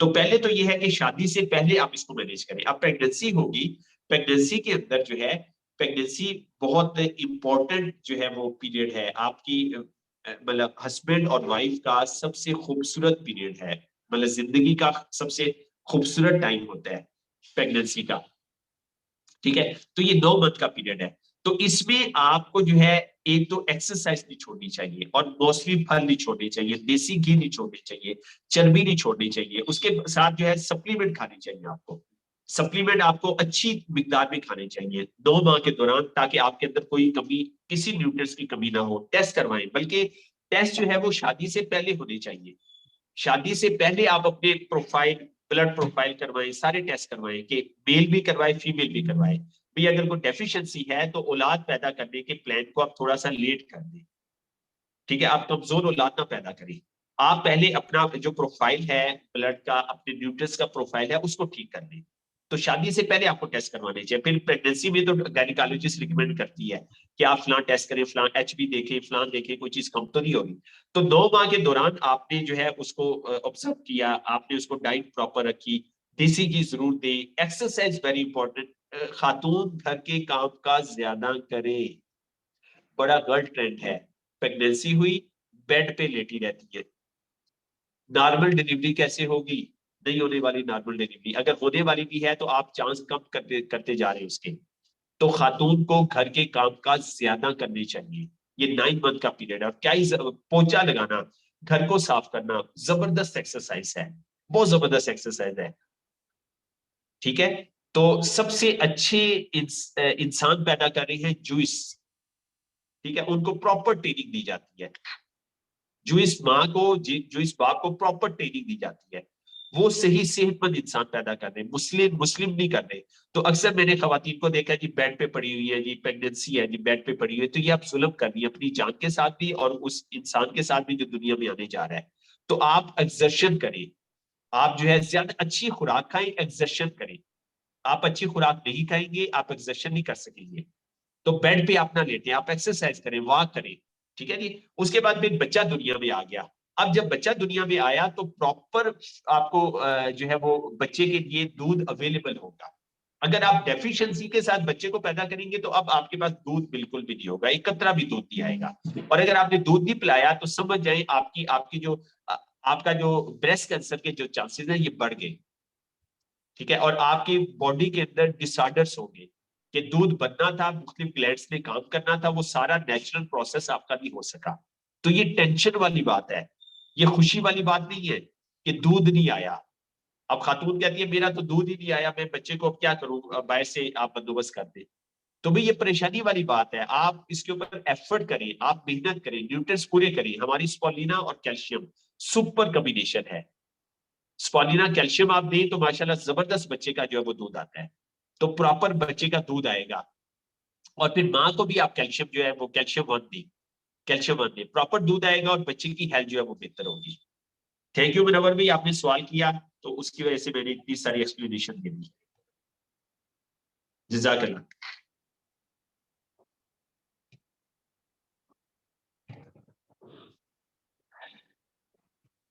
जी और कोई सवाल आपका जी, और कोई क्वेश्चन अगर है तो सवाल पूछ ले, दोबारा ये टॉपिक नहीं आएगा। जी सर। जी सिद्धार्थ जी। जी सर, इसमें आपने नो डाउट के माशाल्लाह आज बहुत ज्यादा जो है वो सीखने को मिला है, और बड़ी अच्छी, असल में ये हमारी ग्राउंड रियलिटी है ना, कि हमारी आज की जो माँ है वो इंतहाई कमजोर है। जी तो जब माँ कमजोर होगी तो उससे जो बच्चा पैदा होगा वो किस तरह से जो है वो सेहतमंद होगा, और वो आगे जाके कितना अपने मुआशरे में सरवाइव कर पाएगा किसी भी जी फील्ड में। सिस्टर एक मिनट, आपको मैं सॉरी यहाँ पे मैं रोकूंगा। एक चीज और ज़हन में आ गई कि बच्चे और बच्चियां जो है ये चर्बी नहीं खाते, तो इस पीरियड में आप ना चर्बी का खास एहतमाम करें, खास एहतमाम करें। चर्बी लाजमी खाएं आप, मस्ट है। बहुत सारे हमारे जो रिप्रोडक्टिव सिस्टम के हार्मोन्स चर्बी से बनते हैं, तो अगर आप चर्बी नहीं खाएंगे वो हार्मोन नहीं बनेंगे, तो सेहतमंद औलाद पैदा ही नहीं हो सकती अगर आप चर्बी नहीं खाएंगे। मैंने आज जो है, मैं वैसे शॉपिंग नहीं करता, आज मैं पता नहीं कितने सालों के बाद मैं गोश्त लेने गया, बड़े सालों के बाद दुबे का, तो मैंने देखा चर्बी साइड पे ढेर लगा हुआ था और एक खान साहब ना चर्बी खरीद रहे थे। तो मैंने कहा ये खान भाई आप नाराज ना हो तो मुझे बताएं चर्बी आप क्यों ले रहे हैं। तो कहते यार ये ना जो हम ऑयल यूज करते हैं, घी यूज करते हैं, उससे अच्छी होती है, तो हम हांडी में ना ऑयल की बजाय चर्बी इस्तेमाल करते हैं। तो मैंने वो उसे कसाई से पूछा, मैंने कहा ये चर्बी किस तरह किलो है। कहते ये 450 रुपए किलो है। तो मैं बड़ा हैरान हुआ, मैंने मिस्सी से आके पूछा, मुझे रेट तो नहीं पता। मैंने कहा ऑयल का क्या रेट है, कहता याद नहीं, अभी तो बढ़ते ही जा रही है। मैंने कहा 450 से तो ऊपर ही होगा ना, कहता 450 से ऊपर है। तो बहरहाल, तो अब क्या है कि वो खान साहब कितने अक्लमंद हैं। अब लोग कहते हैं जी महंगाई बढ़ी है, सेहतें नहीं ठीक हो रही, खालिश चीजें कहाँ से खाएं। यार ऑयल की बजाय आप चर्बी में खाना पकाएं यार, क्या ही जबरदस्त है। तो मेल फीमेल जो है वो चर्बी नहीं खाते, जिसकी वजह से जो है ना औलाद वीक पैदा हो रही है। तो चर्बी को स्टार्ट करें, हफ्ते में एक दफा गोश्त, जैसे दुम्बा है दुम्बे की चर्बी में पकाएं, कट्टा है कट्टे की चर्बी में पकाएं, वेड़ा वैसे तो नहीं खाना चाहिए, वेड़ा अगर आप खा रहे हैं तो वेड़े की चर्बी में पकाएं। तो ये बहुत जबरदस्त सेहत है। और अच्छी तरह उसकी बुनाई करें आप जब अच्छी तरह उसकी बुनाई करेंगे ना तो उसमें स्मेल वगैरह नहीं आती। ठीक है, आदि हो जाएंगे सबके सब। जी सिस्टर राजदा, सॉरी आपको मैंने कट किया, जी कंटिन्यू करें। जी सर, ये एक तो मेरे पास इंफॉर्मेशन थी लिखी हुई, तो मैं चाह रही थी कि क्योंकि वो हमारा टॉपिक है तो उसके साथ ही रिलेटेड ये थोड़ी सी इसमें आप ऐड करवा दें। तो एक तो चीज ये है कि सर जो माएँ बच्चों को दूध नहीं पिलाती, वो तो नो डाउट के वो बहुत बड़ा जुल्म कर रही हैं बच्चे के साथ। फिर एक बहुत बड़ी नेमत से महरूम हो जाता है बच्चा। टोराइन एक अंसर है जो कि किसी भी लैक्टेट में नहीं पाया जाता। आप जितना मर्जी बच्चे को अच्छे से अच्छा जो है वो दूध बाजार से ला के पिला दें, तो ये एक इतना इंतहाई जरूरी उसके अंदर एक परवरदिगार ने उनसे रखा हुआ है जो बच्चे के लिए इंतहाई जरूरी है, तोराइन, जो जी सिर्फ और सिर्फ आगे उसको बढ़ेंगे, मदर अब फीड के तोरैन के दौरान बारे में आएगा आगे ना, आगे आएगा सर वो तोरैन के आएगी। बारे में। जी जी जी जी। और दूसरी चीज है सर ये कि जो मोटापा है ये बेसिकली होता ही न्यूट्रिएंट्स की कमी की वजह से है। आपकी बॉडी के अंदर जब न्यूट्रिएंट्स पूरे होते हैं, आपका मेटाबॉलिज्म अच्छे तरीके से काम कर रहा होता है, आपको डाइट अच्छे तरीके से हजम हो रही होती है, तो सारे फंक्शन जो हैं वो बिल्कुल मेंटेन हो रहे होते हैं, फिर मोटापा नहीं होता। तीसरी चीज है सर ये कि डिलीवरी के हवाले से अभी आपने जो बात की थी कि डिलीवरी जो है ये आजकल मेरी एक दो लेडी डॉक्टर्स के साथ इस पे बड़ी डिबेट हुई है कि 9 माह जो एक प्रेगनेंसी लेडीज को जो 9 माह वो मल्टीविटामिन दे रहे हैं, वो मल्टीविटामिन जो हैं वो क्या काम करते हैं, वो उनका 9 माह बाद एक अच्छा खासा पेशेंट रेडी हो जाता है, यानी जिससे वो लाखों अर्न कर सकती हैं। वो पूरे 9 माह जो मल्टीविटामिन दिए जाते हैं, आयरन दिया जाता है, कैल्शियम दिया जाता है। हालांकि मेडिकल के अंदर, एलोपैथिक के अंदर आयरन और कैल्शियम इकट्ठा नहीं दिया जाता, लेकिन वो बिल्कुल क्या कर सही। रहे हैं, उस मदर को, उस माँ को वो 9 महीने आयरन और कैल्शियम मल्टीविटामिन से दे रहे हैं। और वो मल्टीविटामिन चूंकि अननेचुरल हैं, तो वो क्या करते हैं कि वो जो आपकी वो जो मदर होती है उसके वो मसल्स को इतना स्टक कर देते हैं, इतना सख्त कर देते हैं कि वो at the end after 9 month कभी भी डिलीवरी जो है वो नॉर्मल नहीं हो सकती। ये एक बहुत बड़ा आजकल जो है ना सर ये अलमिया बन गया हुआ है हर विदाउट उसके सिसेरियन के प्रेगनेंसी जो डिलीवरी है वो नहीं हो रही। जी उसके बिल्कुल पीछे ऐसे पीछे रिसर्च ये की गई है और ये पता चला है कि 9 माह जितने मल्टीविटामिन उनको यूज करवाए जाते हैं तो उसका नुकसान ये है कि वो डिलीवरी नॉर्मल नहीं हो रही। जी बिल्कुल आपने सही कहा है। वो हम जो विटामिन वीडियो खाने टेस्ट से करते हैं उनके ना उसमें मसल हम इतने सख्त हो जाते हैं। जी जी आयरन और हम कैल्शियम नहीं देने देते बाजार की ना, बिल्कुल आप सही कह रहे हैं। मसल के अंदर इलास्टिसिटी होती है ना, मसल में इलास्टिसिटी होती है, लचक होती है। तो इंसान की पैदाइश को अगर हम शार्ट जुबान में कहें ना, तो वो ये है कि चंद मसल्स श्रिंक होते हैं और चंद मसल फैलते हैं, तो इंसान की पैदाइश होती है। ठीक है, तो जब मसल्स सुकड़ नहीं सकेंगे, फैल नहीं सकेंगे, उनके अंदर इलास्टिसिटी नहीं होगी, तो नॉर्मल डिलीवरी नहीं हो सकती। तो बिल्कुल आपने सही कहा कि आयरन और ये जो चीजें देते हैं ना, ये जो कार्बोनेटेड कैल्शियम देते हैं, उससे इलास्टिसिटी कम हो जाती है। इलास्टिसिटी कम होती है तो फिर ऑपरेशन ही वो है ना। और आजकल ऑपरेशन की तादाद बहुत ज्यादा बढ़ गई है, बहुत ज्यादा बढ़ गई इसी वजह से। जी प्लीज कंटिन्यू करें।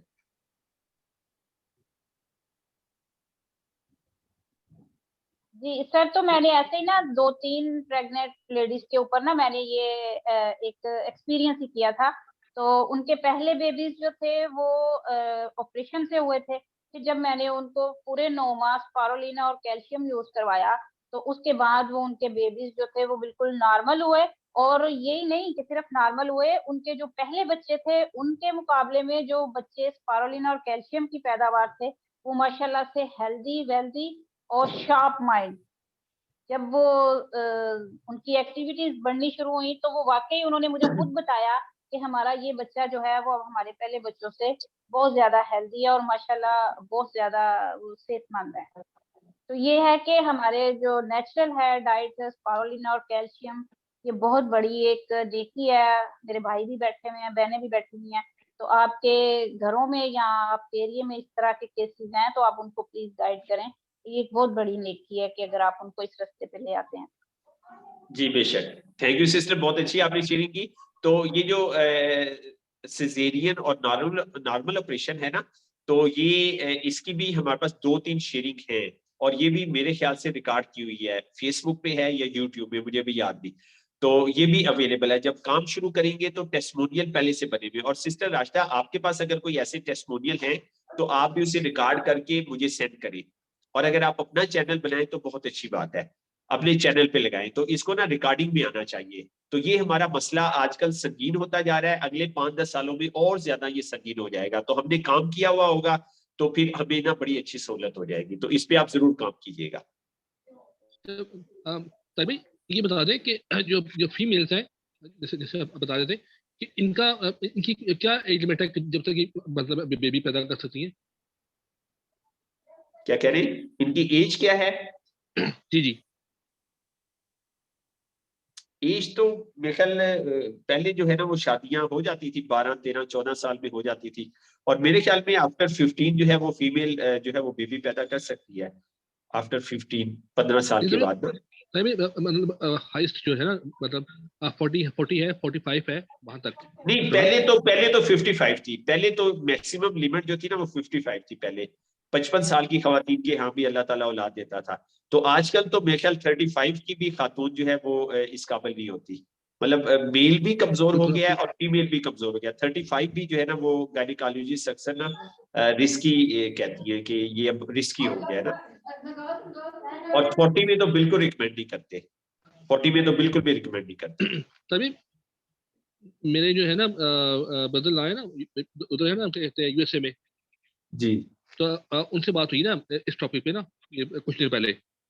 तो उन्होंने एक बात शेयर की कि वहां पे यूएसए में डिलीवरी के दौरान कोई मेडिसिन नहीं, कोई इंजेक्शन नहीं यूज करते। तो ये जी ऐसे बड़ी हैरानी की बात थी। यहाँ जब जाए ना आप हॉस्पिटल में और डिलीवरी के दौरान आपका बिल बन जाता है 8,000 रुपया। क्या है जी, ये लेके आए, ये टिक्का लेके आए, ये मेडिसिन लेके आए। तो वो कहते थे कि यूएसए में कोई मेडिसिन यूज नहीं करते, अलाउड डिलीवरी नहीं है। टोटली टोटली नॉर्मल, जी मतलब ऐसे कुदरती तरीके से यूज करते हैं। और एक चीज उन्होंने बताई कि वहां पे अगर ऑपरेशन है, अगर ऑपरेशन होना भी है तो एक पूरा मेडिकल बोर्ड में बैठता है जो उसका फैसला करता है कि इसका ऑपरेशन करना है। जी ऐसे ही है, बिल्कुल ऐसे और ही है। यहाँ पे सर, यहाँ पे आप देख लें यहाँ पे क्या हो रहा है। आप सही कह रहे हैं सर, बस ये हमारे काफी मेरे सर भी हैं और उनको भी पता नहीं है अवेयरनेस।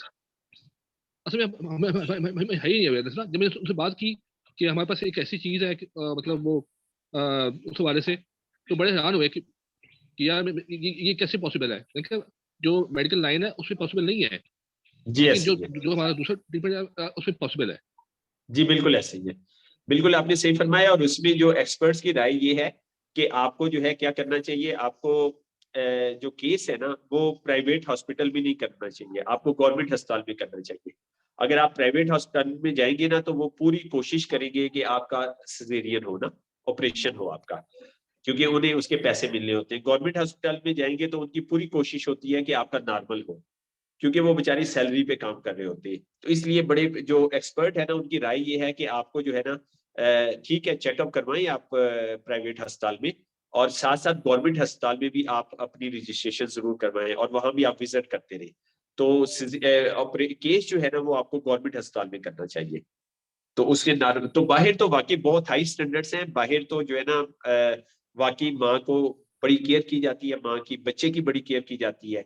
और फिर एक और अजीब बात मुझे पता चली कि डिलीवरी के दौरान हस्बैंड वहीं पे होता है। मतलब ये हस्बैंड को बाउंड किया जाता है कि डिलीवरी के वक्त वो अपनी वाइफ के साथ हो, ठीक है, उसको बैकअप करे, क्योंकि वो उसकी तभी जो है ना बिल्कुल जिंदगी मौत का हाँ जो जी, है ना मसला होता है। जी ये तभी बिल्कुल सही सही कह रहे हैं। ये भी उन्होंने बताया जो है ना वहाँ पे जो मैंने है ना बदला कि हस्बैंड कायदा वहाँ पे होता है, जी वहीं पे होता है। पास होता है। बिल्कुल ये इनका वहाँ पे एक बिल्कुल। सिस्टम है उस हवाले से। जी तो जी मेरी बिल्कुल बड़ी है। बड़ी बड़ी हैरान को बात थी कि यार ये क्या कहते हैं, ये वहाँ पे रूल हाँ है। हाँ जी और ऐसे वहाँ ही पे है। जी, अब वहाँ पे मेडिकल शोबे में आने के लिए एक एग्जाम है, वो पास करेंगे तो हम्म आप आएंगे मेडिकल लाइन में। हम्म बिल्कुल सही मतलब कह रही है, बहुत सकती है वहाँ पे मेडिकल लाइन में आना उस हवाले से। बिल्कुल सही कह रही है, हाँ जी बिल्कुल जी सही सर। कह रही है, बिल्कुल सही कह रही है। जी और कोई चलिए, सवाल आप पूछना चाहिए? अभी जी अब आपने बात की ना कि एक्सपर्ट्स की राय है ना, तो जो मैंने थोड़ा सा एनालाइज किया है इस हवाले से ना, कि जब आप डिलीवरी करवाएं तो आपने सही कहा कि जो गवर्नमेंट अस्पताल है, तो आपको ना कोई नो हाउ हो ना, कोई 3-4 जो होती है ना मायराज गायनेकोलॉजिस्ट, उनके नाम पता हो, कि जो मतलब जिनकी शोध अच्छी हो। जैसे मुझे पता है पिंडी में कि एक है राजू हॉस्पिटल में जो है डॉक्टर तायरा है, गायनेकोलॉजिस्ट, बहुत टॉप है, जिन्होंने मेरी वाइफ केसेस किए। फिर इसी तरह सीएम जो है ना एमएच में है। बस ये 2 है, हमें पता है। तो ये कि जहाँ भी डिलीवरी केस कराना है तो वहाँ पे आप वहाँ जाएं कि जहाँ पे आप जानते हैं कि वो अच्छी डॉक्टर है। जी बिल्कुल सही कह रही है, बिल्कुल हाँ सही जी। फरमा रहे हैं। बहुत अच्छी आपने शेयरिंग की जी। जी और कोई क्वेश्चन हो जी? अब क्लोजिंग की तरफ हम आते हैं। आज सबसे अच्छी बात क्या लगी, वन बाय वन बताते जाइए जी। हमाद भी से फर्स्ट, सबसे पहले हमाद भी बताएंगे जी। जी हमाद भाई। Yes sir. जी सर जी आप साथ भी अच्छा लगा, ठीक कैल्शियम है, के बारे सबसे में बहुत कुछ सीखा है। ठीक है। तो हमाद भाई आप ना मेरे ख्याल में हमारे जितने भी पार्टिसिपेंट्स हैं ना उसमें से आप खुशकिस्मत हैं, खतीजा खुशकिस्मत है, और हिना खुशकिस्मत है। ठीक है, बाकी तो इस एज से गुजर गए सारे ना। आप बहुत खुशकिस्मत हैं कि आप जो है इस ट्रेनिंग से मैक्सिमम फायदा उठा सकते हैं। हम लोग अब फायदा उतना नहीं उठा सकते जितना आप लोग उठा सकते हैं। तो हमारे भी आज की ट्रेनिंग में सबसे अच्छी बात आपको क्या लगी है, सबसे अच्छी इंफॉर्मेशन क्या लगी है आपको? जी हमारे भी।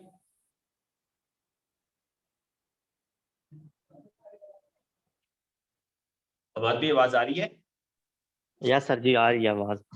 जी जी जी, आज आपको सबसे अच्छी इंफॉर्मेशन क्या लगी है? अरे यही कैल्शियम कैल्शियम बहुत जरूरी चीज है। डेली कैल्शियम पूरा करें अपने बॉडी के लिए, कैल्शियम। ठीक, सही है, बिल्कुल सही है। ठीक है, तो हमाद भी माशाल्लाह जी बॉडी बिल्डिंग कर रही है। हमाद भी आजकल खुराक का भी ख्याल रख रही है, अपनी जान को फिट कर रही है ना। ये हमाद भी प्रोडक्ट खा पहले प्रोडक्ट खा रही है माशाल्लाह। कौन कौन सी प्रोडक्ट यूज कर रहे हैं हमाद भी आप? कैल्शियम यूज कर रहा हूँ, जिंक, ग्रेप। अच्छा, कैल्शियम जिंक ग्रेप, ठीक है, सही है, जबरदस्त जबरदस्त। जी जी यूसुफ भाई आप शेयरिंग कर लें आज के हवाले से। यूसुफ गनी। जी जी तारिक भाई, आज माशाल्लाह बड़ी अच्छी, खास तौर पे जो अगली आने वाली नस्ल के लिए जो आपने आंखें खोलने वाली जो बातें बताई हैं ना, यकीन मानिए मैं इतना अरसा हो गया है फूड एंड न्यूट्रिशन को देखते हुए और सारी बातों को, ये मतलब मंबा है, ये बेस है कैल्शियम। तो इस हवाले से मुझे जो सबसे अच्छी जो लगी आज की पूरी ट्रेनिंग में, आज के पूरे सेशन में, मुझे यही लगा कि अगली नेशन के लिए जो तैयारी है, और वो पहले हमारे जो बुजुर्ग करते थे, वो जो पंजीरियां बनाते थे, उनका जो जी जिक्र आपने किया, तो उनके पीछे भी यही काज थी कि खिलाई जाती थी और खुराक पे फोकस। तो आजकल जो बिल्कुल उसके ऊपर बिल्कुल ऑपोजिट जा रहा है कि डाइटिंग शुरू कर दी जाती है और बिल्कुल न्यूट्रिशंस का खास ख्याल नहीं रखा जाता और मजीद वीकनेस की तरफ चले जाते हैं। तो फिर अल्टीमेटली अगली जनरेशन फिर वो उसी तरह की आनी है जो अभी हो रहा है, जिस तरह सर्वाइवल रेट कम होता जा रहा है और डिजीज नंबर ऑफ डिजीजेस बढ़ती जा रही हैं। ये इसी वजह से मैं आज की ट्रेनिंग में ये समझ सका हूँ। बहुत बहुत शुक्रिया आपका, थैंक यू। बिल्कुल यूसुफ भाई, मुझे याद है जब मेरी शादी हुई ना, जब मेरी शादी हुई तो मेरी गालें ना पिचकी हुई थी, मैं बिल्कुल कमजोर था और शायद मैंने ना सबसे कम खाना शादी से चंद महीने पहले खाया है। ठीक है, अब ये ट्रेंड बना हुआ है जी, आपको स्मार्ट दिखना चाहिए, आपको जो है ना फिट दिखना चाहिए। तो मतलब अब उसका इफेक्ट जो है ना फिर औलाद के ऊपर होता है, औलाद जो है वो वीक पैदा होती है, कमजोर पैदा होती है। तो ये बड़ा गलत सोसाइटी का ट्रेंड है ना, तो हमने इस ट्रेंड को मिलके चेंज करना है। ठीक है ना, सबने मिलके चेंज करना है भाई, इंशाल्लाह। आपकी हेल्थ अच्छी होनी चाहिए। ठीक है, और हम अगली नस्ल को सही प्लान करें जी इंशाल्लाह। जी जी जी मुनव्वर भाई इंशाल्लाह। आप शेयरिंग करें आज के हवाले से। मुनव्वर भाई।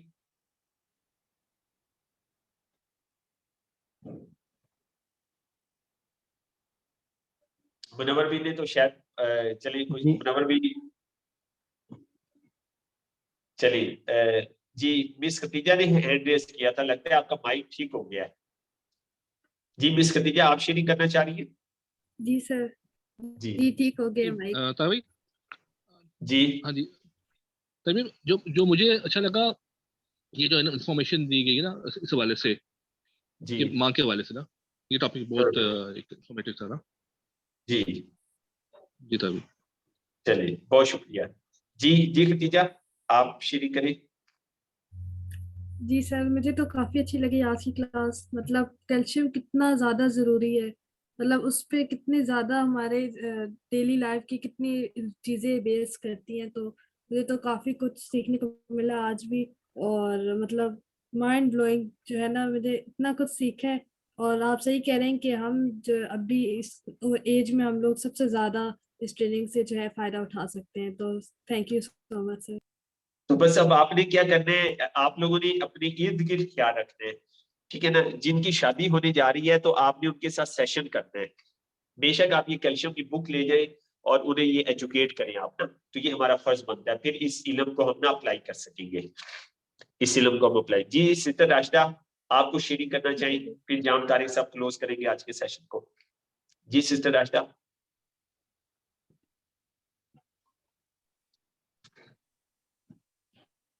जी सर बिल्कुल, ये आज की क्लास हमारी जो हेल्थ के हवाले से, जो हमारा मेन मिशन और मकसद है, उसको प्रॉपरली आप माशाल्लाह से जो बेड़ा आपने उठाया हुआ है, बड़ा जबरदस्त अंदाज में आप पूरा कर रहे हैं उसको।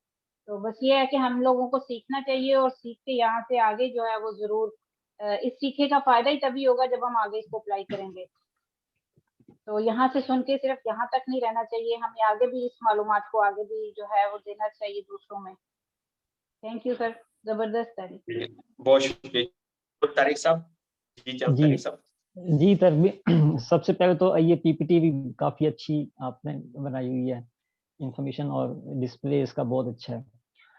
और कैल्शियम का इंफॉर्मेशन तो बाकी सभी अच्छी हैं। आज जो मेन टॉपिक जो डिस्कस हुआ मदर एंड चाइल्ड का, तो इसमें पर भी सब हम जितने भी इस ग्रुप में जो पार्टिसिपेंट्स हैं, हमें कोशिश करनी चाहिए कि हम इस नॉलेज को सही से समझें, अपने सराउंडिंग में इसको इम्प्लीमेंट करें और इसके रिजल्ट आए हमें ना। और एक तो हम अपने जान पहचान में लोगों को अच्छी हेल्प दे सकती हैं, टेस्टिमोनियल बन सकती हैं। और उसके बाद ये है कि हम अपनी नेशन को बिल्ड कर सकते हैं ना, हम अपने आने वाले नेशन में अपने जो यंग जनरेशन न्यू बॉर्न बच्चे पैदा होंगे वो सेहतमंद होंगे, और नेशन की हम खिदमत इस तरीके से कर सकते हैं कि हेल्दी नेशन हम क्रिएट कर सकते हैं। और दूसरा इसमें एक और एस्पेक्ट है कि इसके साथ साथ आप देखें कि 18 ईयर से लेके 40 ईयर तक की जो हमारी पाकिस्तान की जो पॉपुलेशन है, ये हमारी पोटेंशियल मार्केट भी है बिजनेस के पॉइंट ऑफ व्यू से अगर देखें तो। अगर हम इसको कैल्शियम हम अगर रिजल्ट लेने में कामयाब हो जाएं और अपना ट्रस्ट डेवलप करने में कामयाब हो जाएं, तो खिदमत के साथ साथ हमारा बिजनेस में बहुत ज़्यादा ग्रो करने में हमारा ये जो लोग हैं हमें बहुत बिजनेस दे सकते हैं। बिल्कुल सही कह रहे हैं आप तारिक भाई, बिल्कुल सही फरमाया आपने, जज़ाकल्लाह जी, जज़ाकल्लाह। इंशाल्लाह हमने जी हेल्दी नेशन बिल्ड करनी है मिल के सबने ना, और हमने इंशाल्लाह ताला इस नॉलेज को इम्प्लीमेंट करना है और इन्वायरमेंट क्रिएट करना है, हमने इंशाल्लाह अपने सराउंडिंग के अंदर इन्वायरमेंट क्रिएट करना है। तो बहुत शुक्रिया जी आपके ऑनलाइन होने का, थैंक यू वेरी मच जी। तो अब हमारी अगली क्लास मंगल को होगी ना, मंगल बुध जुमेरात, ठीक है। मंगल को हम इंशाल्लाह एंटरप्रेन्योरल क्लास, बुध को एंटरप्रेन्योरल क्लास और जुमेरात को हमारी वेलनेस क्लास होगी इंशाल्लाह ताला, ठीक है जी। तो बहुत शुक्रिया, थैंक यू वेरी मच जी। अस्सलाम वालेकुम व रहमतुल्लाहि व बरकातहू। वालेकुम अस्सलाम व रहमतुल्लाहि व बरकातहू।